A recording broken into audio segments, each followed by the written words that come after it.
ପୁଣି ଫେରିଲା pollution certificate ଯାଞ୍ଚ ପ୍ରମାଣପତ୍ର ନଥିଲେ ମୋଟା ଅଙ୍କର ଜୋରିମାନା। ତେବେ କ'ଣ ରହିଛି ସମ୍ପୂର୍ଣ୍ଣ ଅପଡେଟ୍ ଆସନ୍ତୁ ଜାଣିବା। ତା ପୂର୍ବରୁ ଚ୍ୟାନେଲରେ ନୂଆ ଥିଲେ ଚ୍ୟାନେଲଟିକୁ ସବସ୍କ୍ରାଇବ କରି ରଖନ୍ତୁ ଏମିତି ଗୁରୁତ୍ୱପୂର୍ଣ୍ଣ ଅପଡେଟ୍ ସବୁଠୁ ପ୍ରଥମେ ପାଇବା ପାଇଁ। ଆଜିଠାରୁ ସମଗ୍ର ରାଜ୍ୟରେ ପ୍ରଦୂଷଣ ନିୟନ୍ତ୍ରଣ ପ୍ରମାଣପତ୍ର ଅର୍ଥାତ୍ ପିୟୁସିସି ଯାଞ୍ଚ କଡ଼ାକଡ଼ି କରାଯାଇଛି। ପୂର୍ବରୁ ଏପ୍ରିଲ 1 ପର୍ଯ୍ୟନ୍ତ ଏହି ଯାଞ୍ଚକୁ କିଛି ମାତ୍ରାରେ କୋହଳ ରଖାଯାଇଥିଲେ ମଧ୍ୟ ଏପ୍ରିଲ 2 ତାରିଖରୁ ଏହାକୁ ଜୋରଦାର କରାଯାଇଛି।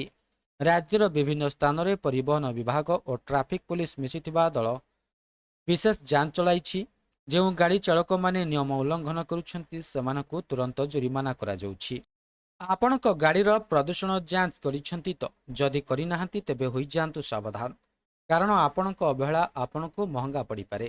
ଟୋଲ୍ ଗେଟ୍ ଅତିକ୍ରମ କରୁଥାନ୍ତୁ ବା ଯାଞ୍ଚ ଅଧିକାରୀଙ୍କ ନଜରରେ ଆସନ୍ତୁ, ଆପଣଙ୍କୁ ଦେବାକୁ ପଡ଼ିବ ମୋଟା ଅଙ୍କର ଜୋରିମାନା।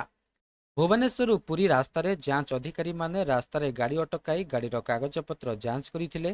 ପ୍ରାୟ ଅଧିକାଂଶ ଗାଡ଼ିର ନଥିଲା ପିୟୁସି ସାର୍ଟିଫିକେଟ୍। ଗାଡ଼ି ଚାଳକମାନେ ଏହାର ସଠିକ୍ ପ୍ରମାଣ ଦେଇପାରିବାରେ ଅସମର୍ଥ ହେବାରୁ କଟିଥିଲା ଚାଲାଣ। ପରିବହନ ମନ୍ତ୍ରୀଙ୍କ ନିର୍ଦ୍ଦେଶରେ ସଡ଼କ ସୁରକ୍ଷାକୁ ଆହୁରି ମଜବୁତ କରିବା ପାଇଁ ଚାଲିଥିବା ବିଶେଷ ଅଭିଯାନକୁ ଏପ୍ରିଲ 10 ତାରିଖ ପର୍ଯ୍ୟନ୍ତ ବୃଦ୍ଧି କରାଯାଇଛି। ମାର୍ଚ୍ଚ 21ରୁ ଆରମ୍ଭ ହୋଇଥିବା ଏହି ଅଭିଯାନର ଲକ୍ଷ୍ୟ ହେଉଛି ସଡ଼କ ଦୁର୍ଘଟଣା କମାଇବା ସହିତ ଲୋକମାନଙ୍କୁ ସଚେତନ କରିବା। ଏହି ଅଭିଯାନର ସମଗ୍ର ରାଜ୍ୟରେ ସଚେତନତା କାର୍ଯ୍ୟକ୍ରମ ଚାଲିଥିବା ବେଳେ ଅନ୍ୟପଟେ ନିୟମ ଭଙ୍ଗ କରୁଥିବା ଚାଳକମାନଙ୍କୁ କଠୋର ଭାବରେ ନିୟନ୍ତ୍ରଣ କରାଯାଉଛି। ବିଶେଷକରି ପିୟୁସିସି ସାର୍ଟିଫିକେଟ୍ ପାଇଁ ମାର୍ଚ୍ଚ 31 ପର୍ଯ୍ୟନ୍ତ ସମୟସୀମା ଦିଆଯାଇଥିଲା। ଯେଉଁ ଗାଡ଼ିମାନଙ୍କର ପ୍ରଦୂଷଣ ପ୍ରମାଣପତ୍ର ନବୀକରଣ ହୋଇନାହିଁ ସେମାନଙ୍କୁ ଜୋରିମାନା ଦେବାକୁ ହେବ। ବୈଧ ପିୟୁସିସି ସାର୍ଟିଫିକେଟ୍ ନଥିଲେ 10,000 ଟଙ୍କା ପର୍ଯ୍ୟନ୍ତ ଜୋରିମାନା ହୋଇପାରେ ବୋଲି ପରିବହନ ବିଭାଗ ସ୍ପଷ୍ଟ କରିଛି।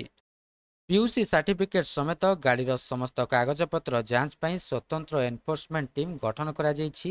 ଏହା ସହ ଗାଡ଼ିମାନଙ୍କ ପାଇଁ ଗ୍ରୀନ୍ ଷ୍ଟିକର ବ୍ୟବସ୍ଥାକୁ ମଧ୍ୟ ଗୁରୁତ୍ୱ ଦିଆଯାଇଛି। ପରିବହନ ବିଭାଗ ପକ୍ଷରୁ ସମସ୍ତ ଆର୍ଟିଓ କାର୍ଯ୍ୟାଳୟରେ ମାଗଣାରେ ଏହି ଗ୍ରୀନ୍ ଷ୍ଟିକର ଦିଆଯାଉଛି। ତେବେ ଏହା ଥିଲା ସମ୍ପୂର୍ଣ୍ଣ ଅପଡେଟ୍ଟି। ଭିଡ଼ିଓଟି ଭଲ ଲାଗିଥିଲେ ଭିଡ଼ିଓଟିକୁ ଲାଇକ୍ କରନ୍ତୁ, ସେୟାର କରନ୍ତୁ ଏବଂ ଚ୍ୟାନେଲଟିକୁ ସବସ୍କ୍ରାଇବ୍ କରିବା ପାଇଁ ଭୁଲନ୍ତୁ ନାହିଁ।